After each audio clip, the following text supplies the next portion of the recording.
My father fired me after believing my brother's lies. You're no longer my son.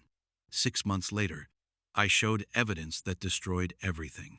You know that moment when your whole life flips in a single conversation?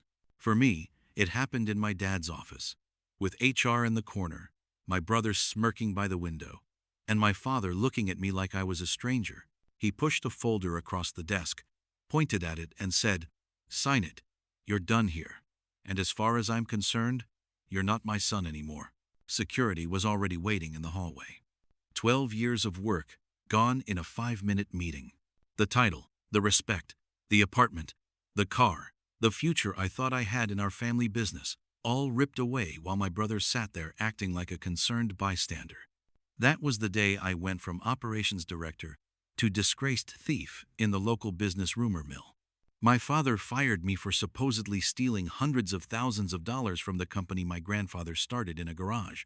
He told me I was lucky he wasn't calling the cops. He told me I had betrayed my own blood. And then he yelled the words that stuck in my head for months.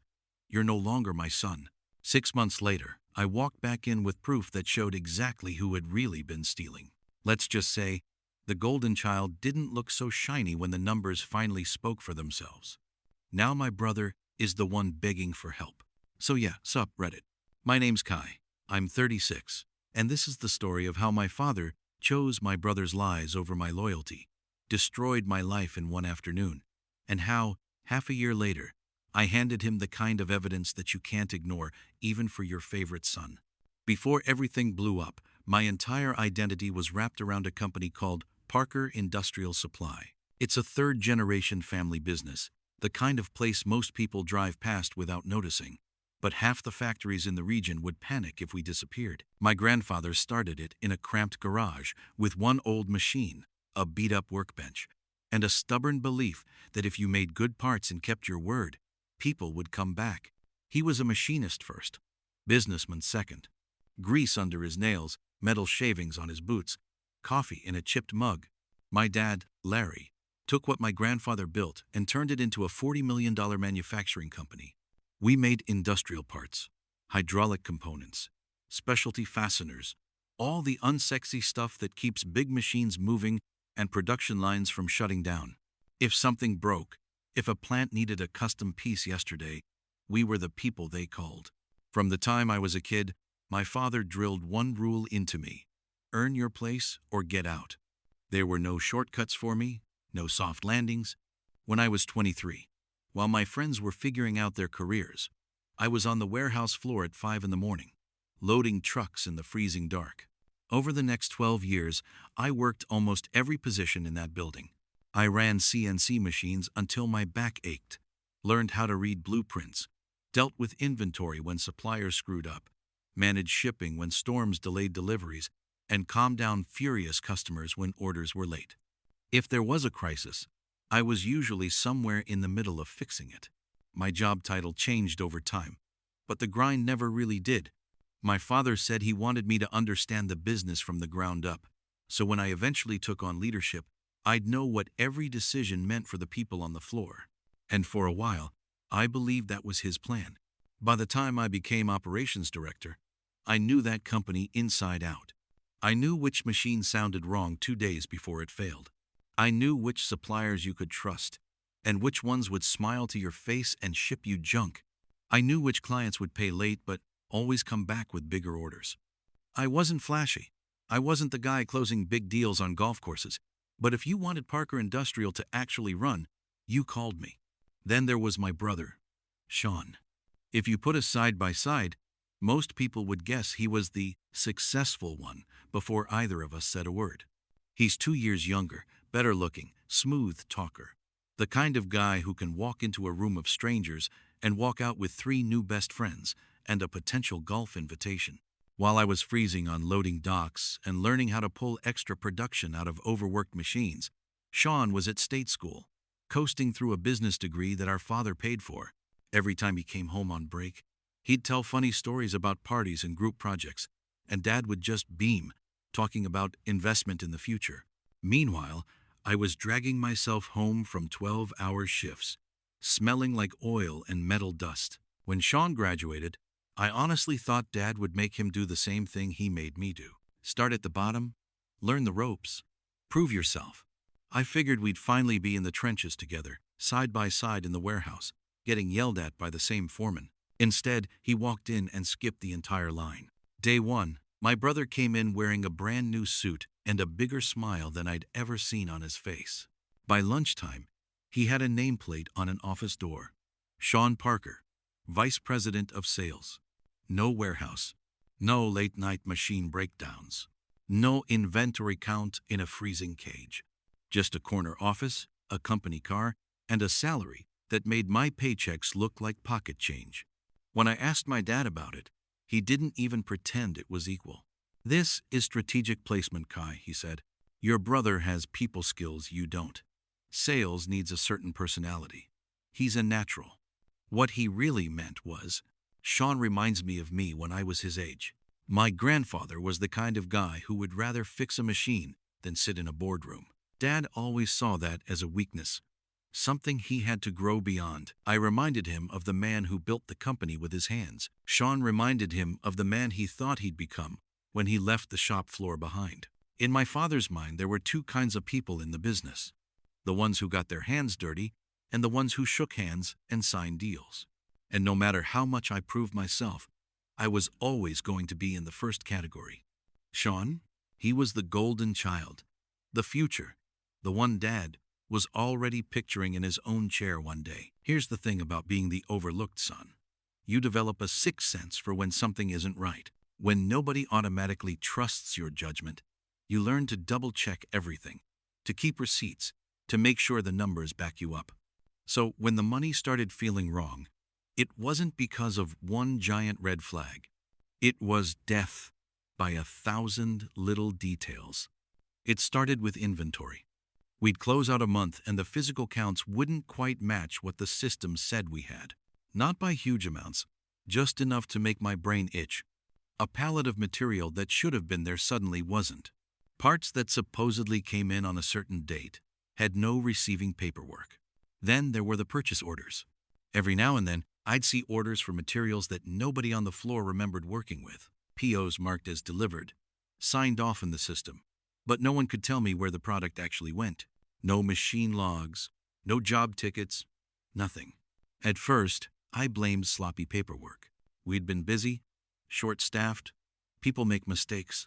But the more I looked, the more those mistakes started to line up in the same general area of the business. Sales. Sean sighed. The expense reports were the next thing that tripped my radar. Sales trips that cost way more than the deals they supposedly brought in. Client dinners, flights, hotel suites, entertainment charges, all wrapped in vague descriptions like relationship building and strategic opportunity. On paper, it looked like aggressive spending to chase big accounts. But when I lined those trips up against actual revenue from those clients, something felt off. We were bleeding more money chasing opportunities than we were bringing back in contracts. Most people would glance once and move on. But I'm not most people. I'm the guy who spent 12 years making sure every missing bolt, every delayed shipment, every mislabeled box got tracked down.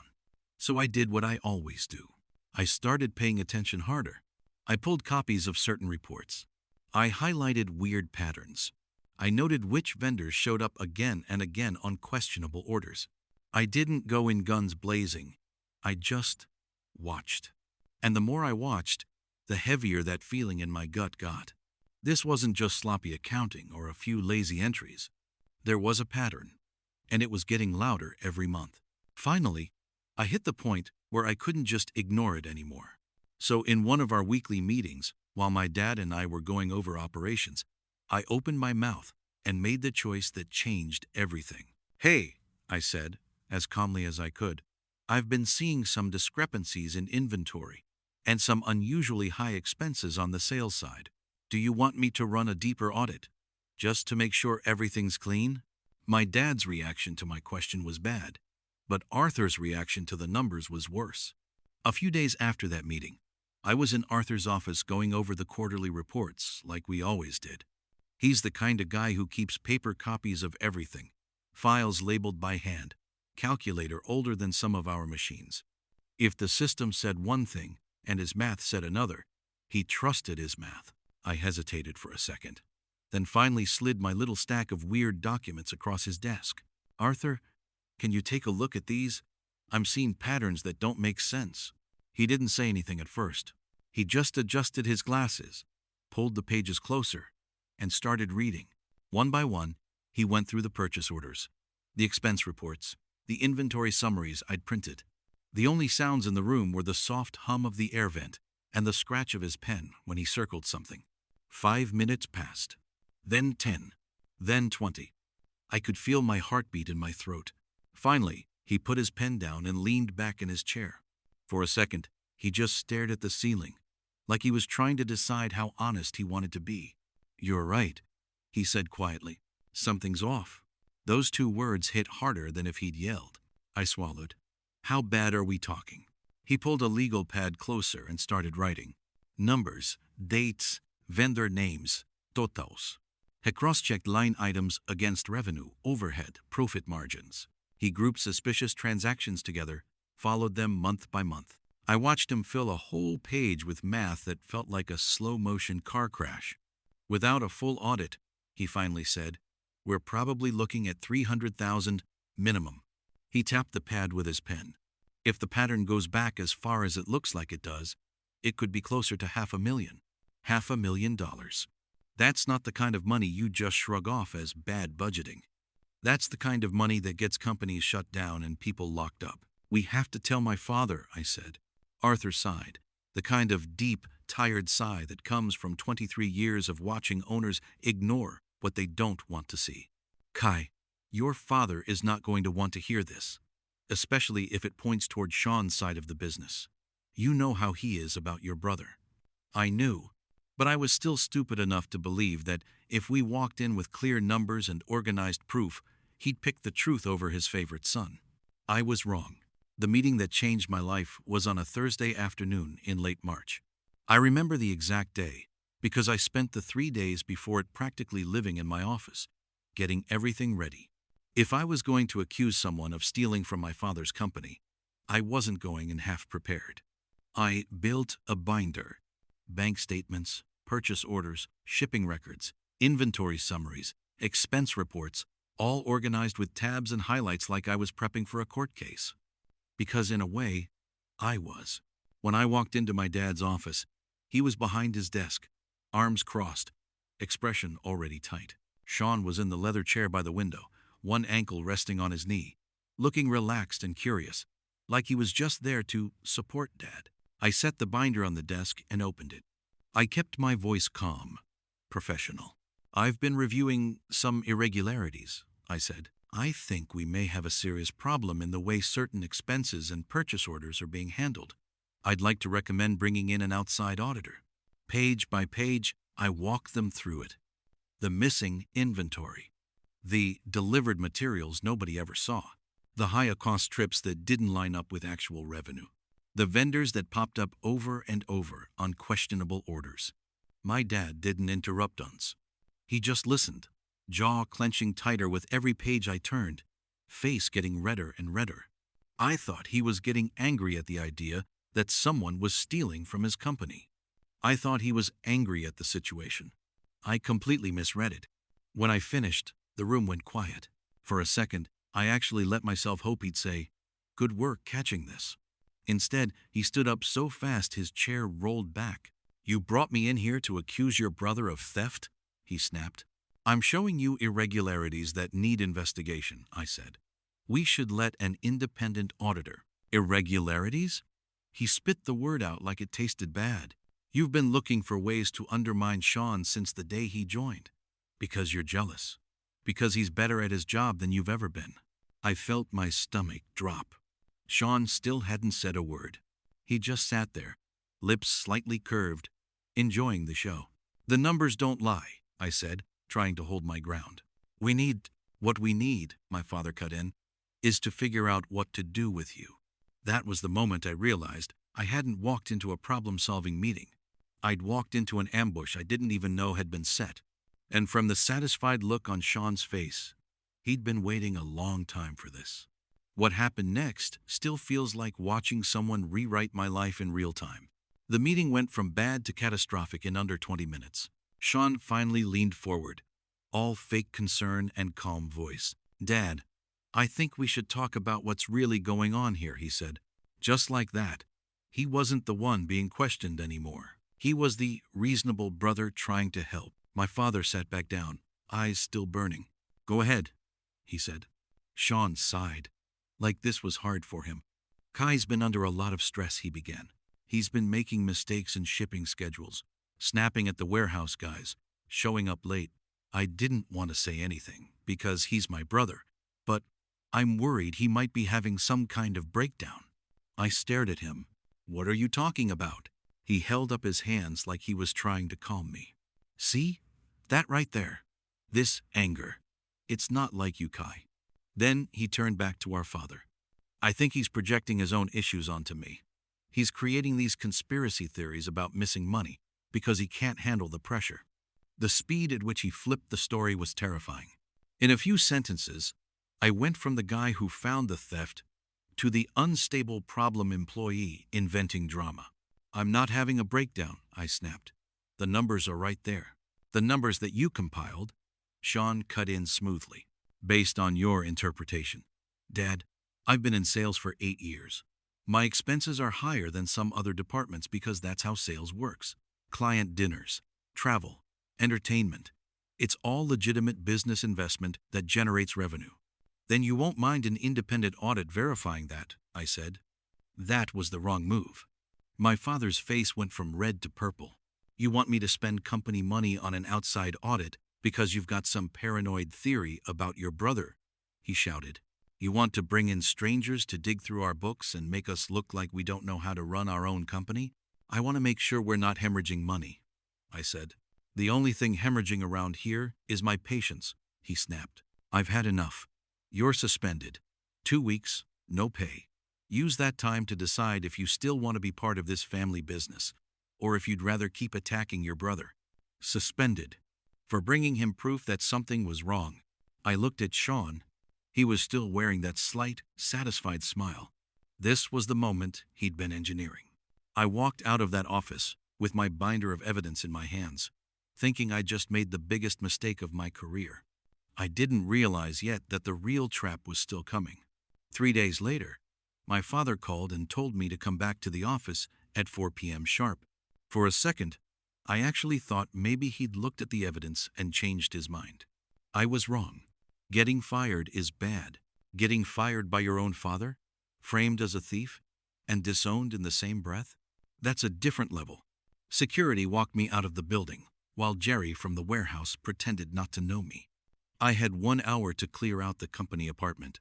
I threw my life into 3 garbage bags, handed over the car keys, the company phone, the laptop, the badge, everything. When I stepped out into the parking lot, I had 3 trash bags, an old personal laptop on life support, and $1,840 in my bank account. That was it. 12 years of loyalty, reduced to a few bags on the pavement. I told myself it was temporary. I'd find a place, get a job, explain the misunderstanding. People would listen. Someone would give me a shot. Reality hit fast. Every apartment I called wanted a credit check and employment verification. Every call went back to Parker Industrial. Whatever HR was saying about me turned me radioactive. Applications vanished into silence. So I started sleeping in my car. The first night in a Walmart parking lot, I told myself it was just until I figured things out. By night 4, security was knocking on my window at 3 in the morning, shining a flashlight in my face, telling me to move along or they'd call the cops for loitering. So I moved to another Walmart across town and tried again.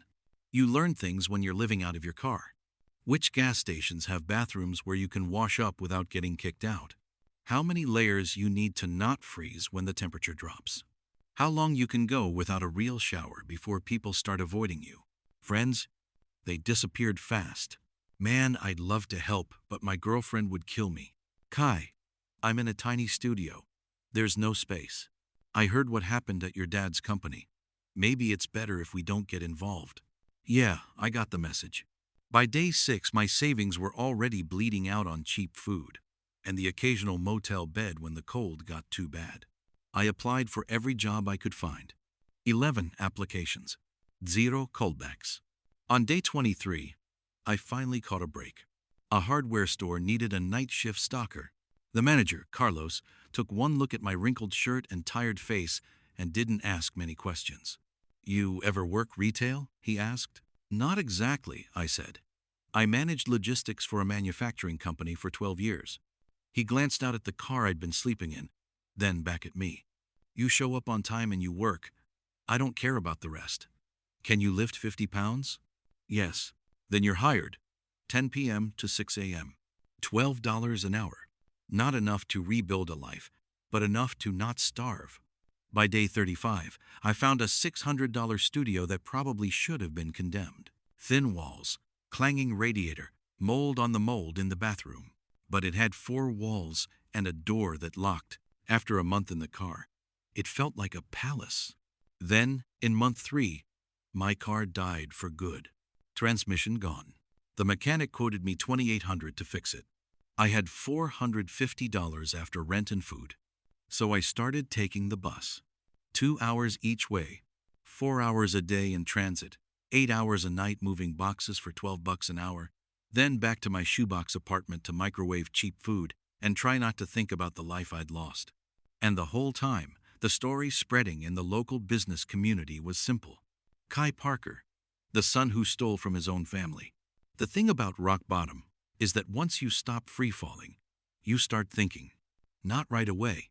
At first, you're just trying to survive the next rent payment, the next bus ride, the next shift. But somewhere in month 4, between stocking boxes of drill bits at 2 in the morning and riding the bus home while half asleep, a question started nagging at me. If I had really stolen that much money, why hadn't anyone called the cops?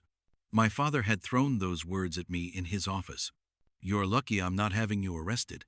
He'd shoved a resignation letter at me with a threat, "Sign it or go to jail." Okay, so why didn't he follow through? According to the official story, I'd stolen hundreds of thousands of dollars over 18 months. That's not petty theft.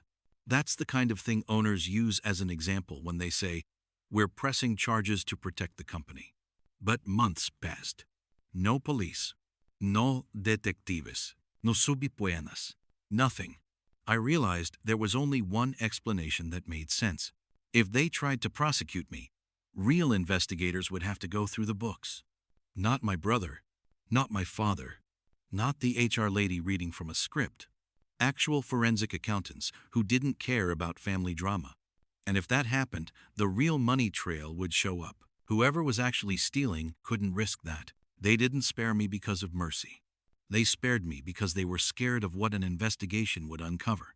Once that clicked, I felt something shift inside me. I'd spent months feeling helpless, ashamed, small. Suddenly, I was angry in a different way. Not the wild, desperate kind of anger from the day I got fired. This was colder, sharpened. A few weeks later, on a Tuesday in month 5, I was eating overcooked dollar store pasta in my apartment when an email popped up from an address I didn't recognize. No subject line, just an attachment. I almost deleted it. Then I opened it. Spreadsheet after spreadsheet filled my screen. Purchase orders, expense reports, bank transfers, 2 years of financial data, every suspicious transaction highlighted in red, with notes in the margins. At the very bottom, one line. "You were right. I'm sorry I didn't stand with you. Start here. Arthur." The same man who'd watched me get thrown under the bus had just handed me a map out of the pit. For the first time in months, I didn't feel like I was drowning. I felt like I was holding a weapon. Arthur's spreadsheet wasn't just data. It was a trail. Every fake purchase order, every suspicious vendor, every transaction that didn't match real work done on the floor. I knew I couldn't go back into the company and demand answers. They'd already painted me as unstable and dishonest. Anything coming just from me would get laughed out of the room. So I had to build something they couldn't just wave away. Step 1 was simple. Get somewhere I could work without paying for coffee or Wi-Fi. That meant the public library. During the day, When I wasn't trying to sleep off the night shift, I sat at a corner computer with Arthur's file open, a notebook beside me, and a cheap pair of headphones to block out noise. I created a new email address that didn't have my name on it. Nothing that screamed, "disgraced son of the owner." Then I started contacting vendors. I took the list of suppliers from the suspicious purchase orders and started sending short, polite emails.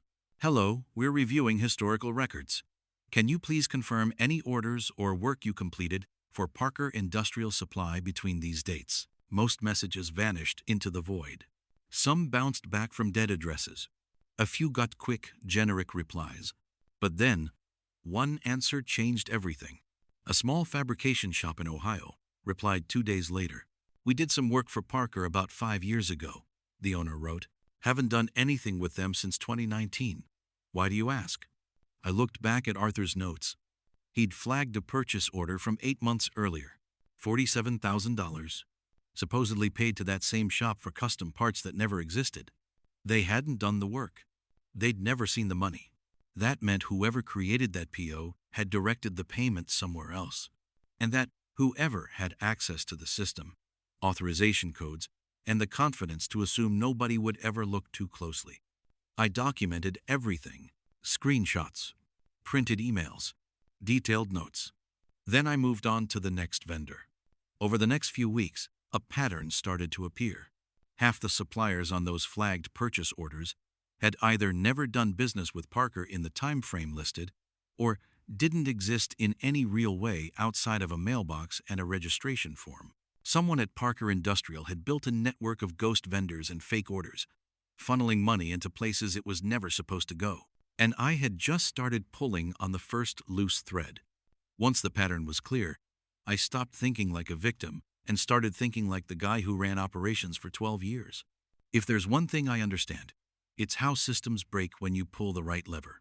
I didn't go to my father first. He'd already decided who I was. Instead, I found someone who cared more about liability than family drama. Arthur connected me with a lawyer who specialized in corporate fraud.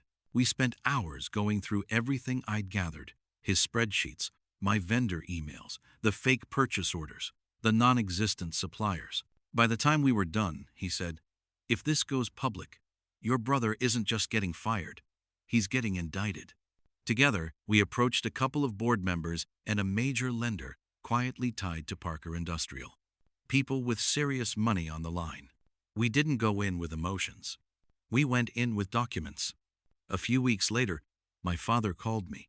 First time I'd heard his voice since the day he told me I wasn't his son. "We need to talk," he said. No anger, just tired.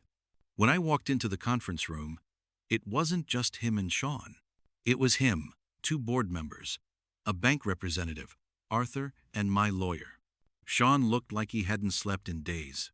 The next hour was brutal. Transaction trails, vendor confirmations, accounts tied back to entities Sean controlled. Every ghost supplier, every fake order, every dollar traced. For once, my brother didn't have a smooth answer ready. My father didn't yell this time. He just stared at the evidence, then at Sean, like he was seeing him for the first time. By the end of that meeting, Sean was out. My father's golden child, exposed as the real thief. A week later, Sean showed up outside my building. No suit, no smirk, just panic. "Please," he said, "talk to Dad. Get him to back off. Help me."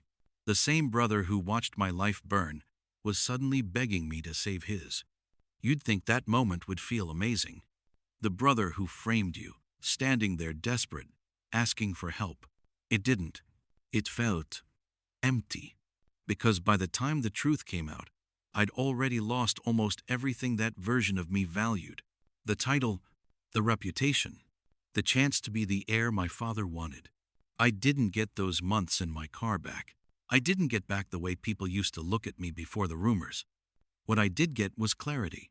I realized my father hadn't just betrayed me because he loved my brother more. He betrayed me because it was easier to believe the neat story in his head than the messy truth in front of him. Sean is the future.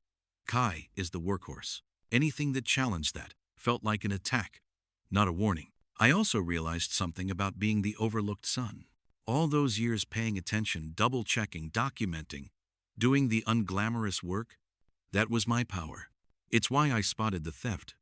It's why I built a trail they couldn't ignore. It's why, when everything was taken from me, I still had the skills to climb back. In the end, I didn't go back to Parker Industrial. Even when my father hinted that maybe there was a way forward, I turned it down. Because the day he chose my brother's lies over my truth, something in me finally snapped free. I stopped trying to earn a place at a table where I was only welcome when I stayed quiet. So that's where things landed. Sean is dealing with lawyers and investigations instead of client dinners. My father is fighting to keep the company he almost let his favorite son sink.